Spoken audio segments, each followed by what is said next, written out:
بسم اللہ الرحمن الرحیم۔ السلام علیکم پیارے بچوں، کیسے ہیں آپ سب؟ میں ہوں آپ کی ٹیچر سیدہ صدرہ اسلامیت لازمی کے لیے۔ تو بچوں، ہم نے اپنے پچھلے لیکچر میں اپنا جو ٹاپک ملک و ملت کے لیے اثار کا جذبہ سے ریلیٹڈ مشکل الفاظ اور ان کے معنی کیے۔ آج ہم اس ٹاپک کو ڈسکس کریں گے، کچھ واقعات پہ روشنی ڈالیں گے اور کچھ فرمان دیکھیں گے اور پڑھیں گے قرآن مجید میں سے۔ چلیے بورڈ کی طرف چلتے ہیں اور آج کے ٹاپک کا آغاز کرتے ہیں۔ ہاں جی، تو بچوں، ہمارا ٹاپک ہے ملک و ملت کے لیے اثار کا جذبہ، یعنی ملک کے لیے، قوم کے لیے ہمارا قربانی دینے کا کیسا جذبہ ہے۔ اگر ہم اپنے ملک کو بڑھتا پھلتا پھولتا دیکھنا چاہتے ہیں تو ہم کوشش کریں گے کہ ہم جس حد تک قربانی دے سکیں ہم دیں۔ اگر ہمارے دوستوں میں سے، ہمارے رشتہ داروں میں سے کسی کو کسی چیز کی بہت سخت ضرورت ہے اور وہ چیز ہمیں بھی عزیز ہے، لیکن وہ ان کے کام زیادہ آ سکتی ہے اور ہم اس چیز کی قربانی دے کر وہ چیز اپنے ان رشتہ داروں کو، اپنے دوستوں کو حوالے کر دیں۔ چلیے بچوں، آج کے ٹاپک کا آغاز کرتے ہیں۔ میں نے آپ کے ٹاپک سے ریلیٹڈ کچھ پوائنٹس بورڈ پر لکھے ہیں جنہیں ہم پڑھیں گے اور تھوڑا بہت ایکسپلین بھی کریں گے۔ ہمارا پہلا پوائنٹ، اثار کے لغوی معنی۔ تو بچوں، اثار کے لغوی معنی کیا ہو سکتے ہیں؟ اثار کے لغوی معنی ہے ترجیح دینا، یعنی آپ اپنی ضرورت کو پیچھے رکھ کے کسی اور کی ضرورت کو پورا کرتے ہیں۔ فار ایگزامپل، مثال کے طور پر کہ اگر کسی انسان کو یا کسی بہت قریبی رشتہ دار کو یا آپ کے بہت اچھے دوست کو یا آپ کے والدین میں سے کسی کو بھی ایک خاص چیز جو آپ کے بہت قریب ہے اور جس چیز کی اس ٹائم آپ کو بھی ضرورت ہے، لیکن ان کو سیم اسی چیز کی ضرورت ہے اور وہ آپ سے وہ چیز مانگتے ہیں، تو کیا آپ ان کو وہ چیز دیں گے؟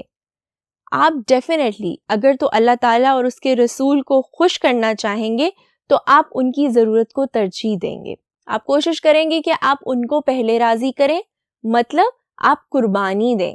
تو اثار کا مطلب ہوتا ہے قربانی دینا، ترجیح دینا، دوسروں کی ضرورت کا خیال رکھنا، اور یہ جذبہ اللہ تعالیٰ کے نزدیک بہت بہت اہم ہے۔ اللہ تعالیٰ ایسے لوگوں کو بہت پسند کرتا ہے جو اپنی پسندیدہ چیز کی قربانی دیتے ہیں۔ پھر ہے جی اثار کی اہمیت اور فضیلت۔ یہ تو ہم جانتے ہیں کہ جس طرح ہمیں یہ پتہ ہے کہ اللہ تعالیٰ کو اثار جو ایک ان کی بہت پسندیدہ صفت ہے، اگر کوئی شخص خود قناعت پسند ہوگا تو پھر ڈیفینیٹلی اللہ تعالیٰ کے نزدیک تو وہ شخص بہت اونچا مرتبہ رکھتا ہے، اس کے رسول کے نزدیک بہت اونچا مرتبہ رکھتا ہے، ان کو بہت ہر دل عزیز ہے، جو اپنی پیاری چیزوں کو دوسروں کے لیے قربان کر دے، جس کی سب سے بڑی مثال ہے عید الاضحیٰ، حضرت اسماعیل اور حضرت ابراہیم کی قربانی۔ دیکھیں بچوں، ہم مسلمان ہیں اور ہمیں چاہیے کہ ہمیں اللہ تعالیٰ اور رسول کے بتائے ہوئے دینی اصولوں پہ اور جو کچھ ایز اے مسلمان ہم پر فرض ہے، ہم ان چیزوں کو پورا کریں تاکہ ہم اللہ تعالیٰ کو اور ان کے رسول کو خوش کر سکیں۔ اللہ تعالیٰ کا فرمان ہے جی، مومنوں، جب تک تم ان چیزوں میں سے جو تمہیں عزیز ہیں اللہ کی راہ میں خرچ نہ کرو، کبھی نیکی حاصل نہ کر سکو گے۔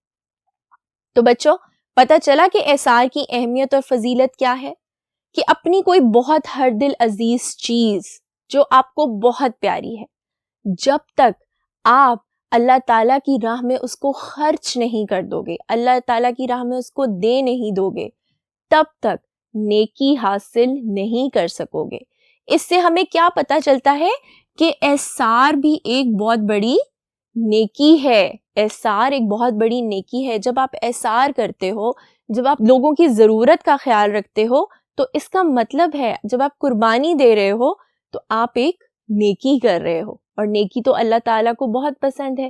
جب بھی مسلمان نیکیاں کرتے ہیں تو اللہ تعالیٰ ان کے لیے دعا کرتے ہیں، ہمارے پیارے رسول ان کے لیے دعا کرتے ہیں۔ اگلا ہے جی اسلام میں خود غرضی اور مفاد پرستی. خود غرضی تو بہت بری چیز ہے. اور خود غرضی کیا ہوتا ہے بیٹا؟ خود غرضی ہوتا ہے جب آپ سیلفش ہو جاتے ہو, کہ جب اگر آپ کسی کو کسی چیز کی ضرورت ہے لیکن آپ اس چیز کی ضرورت بعد میں بھی پوری کر سکتے ہو, لیکن آپ سیلفش ہو جاتے ہو کہ کیوں میں اپنی وہ چیز اس دوسرے انسان کو کیوں دوں.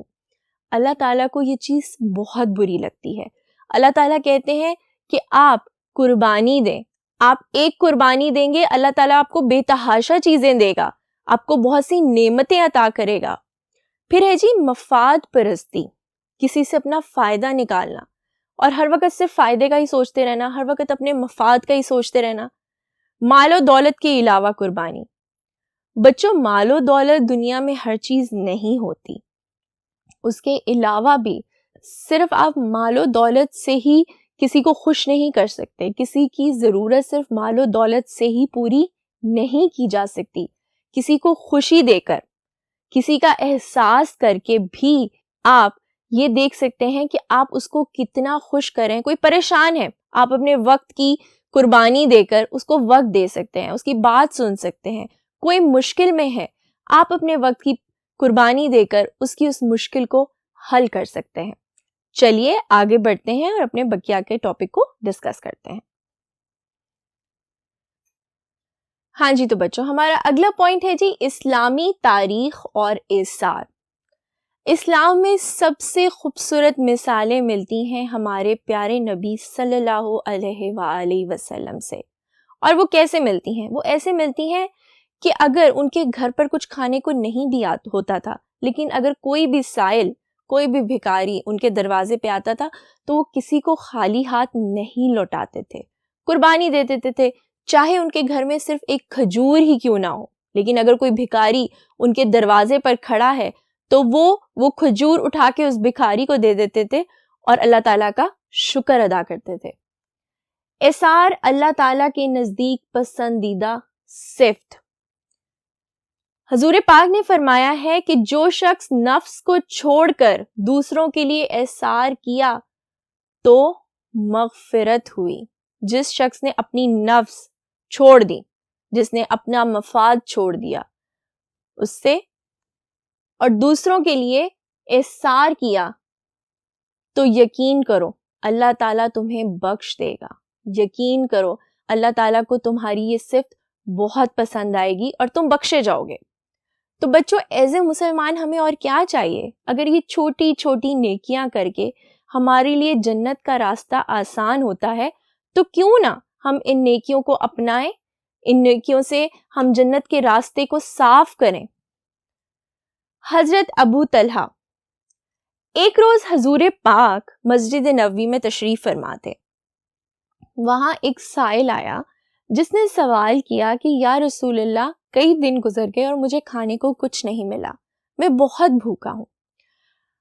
حضور پاک صلی اللہ علیہ وآلہ وسلم نے وہاں موجود تمام صحابی سے پوچھا کہ کوئی ایسا صحابی ہے جو اس بھوکے کو کھانا کھلائے.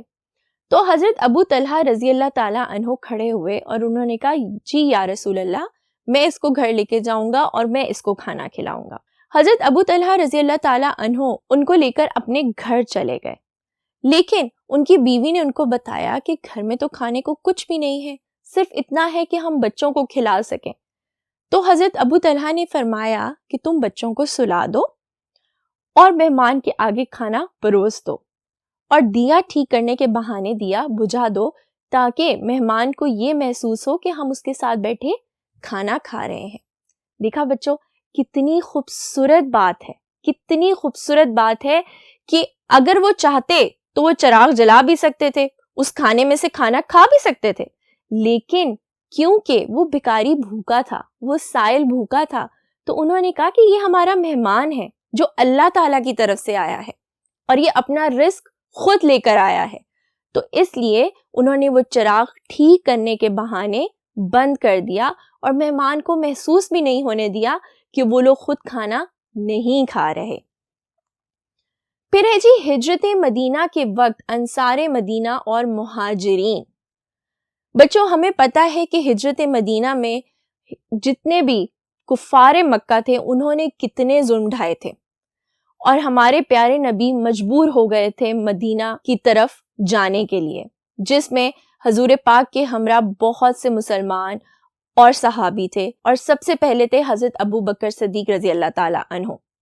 اب جب تمام مسلمان، تمام مہاجر ہجرت کر کے حضور پاک کے ہمراہ مدینہ پہنچے تو وہاں کے انصار مدینہ نے مہاجرین کو بہت اچھے سے رکھا، ان کا خیال رکھا، صرف ان کو کھانے کے لیے ہی نہیں، ان کو اپنے گھر میں جگہ دی، اپنے کھیتوں میں جگہ دی اور برابر کا حصہ دیا۔ غزوہ تبوک میں کیا ہوا بچوں کہ جب جنگ ختم ہوئی تو حضرت عمر رضی اللہ تعالی عنہ اپنے مال میں سے آدھا مال لے آئے اور حضور کے قدموں میں رکھ دیا۔ اسی طرح حضرت ابو بکر صدیق نے اپنے گھر میں سے ان کو جو ملا وہ سب کچھ اٹھا لائے، بلکہ اس جواب میں حضور پاک نے حضرت ابو بکر صدیق سے پوچھا کہ گھر کیا چھوڑ آئے ہو؟ تو انہوں نے فرمایا کہ ہمارے لیے ہمارے اللہ تعالیٰ اور ان کے پیارے نبی ہی کافی ہیں۔ پھر ہے جی صحابی عقیل انصاری رضی اللہ تعالیٰ عنہ۔ یہ وہ صحابی تھے جن کے پاس حضور پاک کو دینے کے لیے کچھ نہیں تھا، لیکن آپ کو پتہ ہے بچوں انہوں نے کیا کیا؟ انہوں نے یہودیوں کے کھیتوں میں رات بھر محنت کی، اور جب اس کی اجرت میں ان کو کھجوریں ملیں تو انہوں نے وہ کھجوریں لا کر حضور پاک کی خدمت میں پیش کر دیں۔ حضور پاک کو ان کی یہ اثار اور یہ قربانی بہت پسند آئی۔ انہوں نے وہ تمام کھجوریں جتنا بھی مال آیا تھا وہ اس پر بکھیر دیا۔ اس بارے میں اللہ تعالیٰ نے قرآن مجید میں صحابی عقیل انصاری رضی اللہ تعالیٰ عنہ کی تعریف فرمائی۔ چلیے اگلے بورڈ کی طرف بڑھتے ہیں اور اس کو پڑھتے ہیں۔ ہاں جی تو بچوں دیکھتے ہیں کہ اللہ تعالیٰ نے قرآن مجید میں اس صحابی کی کیا تعریف فرمائی۔ انہوں نے فرمایا کہ اور وہ ان کو اپنی جانوں پر مقدم رکھتے اگرچہ خود تنگی میں ہوں، یعنی وہ ہر طرح کی مدد کرنے کے لیے تیار ہیں۔ وہ چاہتے تو یہودیوں کے کھیت میں ساری رات محنت نہ کرتے، لیکن وہ اپنا حصہ ڈالنا چاہتے تھے، وہ قربانی دینا چاہتے تھے تاکہ وہ رسول پاک صلی اللہ علیہ وآلہ وسلم اور ہمارے اللہ تعالیٰ کی نظروں میں بہت اچھے ثابت ہو سکیں۔ پھر ہے جی ملک و ملت کے لیے اثار کا جذبہ۔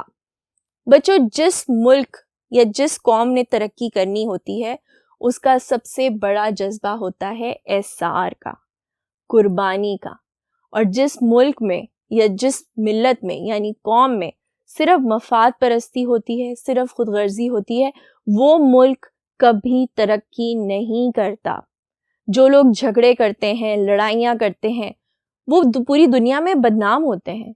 اس لیے ہمیں کوشش کرنی چاہیے کہ ہم ایز اے مسلمان، ایز اے پاکستانی قوم ایک دوسرے کے ساتھ اثار اور قربانی کے جذبے کے ساتھ رہیں، اور کوشش کریں کہ جس طرح اللہ تعالیٰ نے ہمیں بتایا ہے کہ اثار اللہ تعالیٰ کے نزدیک بہت پسندیدہ صفت ہے، تو اس صفت کو ہمیں اپنانا چاہیے تاکہ ہم اپنے رسول کو اور اپنے اللہ تعالیٰ کو خوش کر سکیں۔ وہی اقوام خوشحال اور باعزت جن کے اندر اثار و قربانی کا جذبہ۔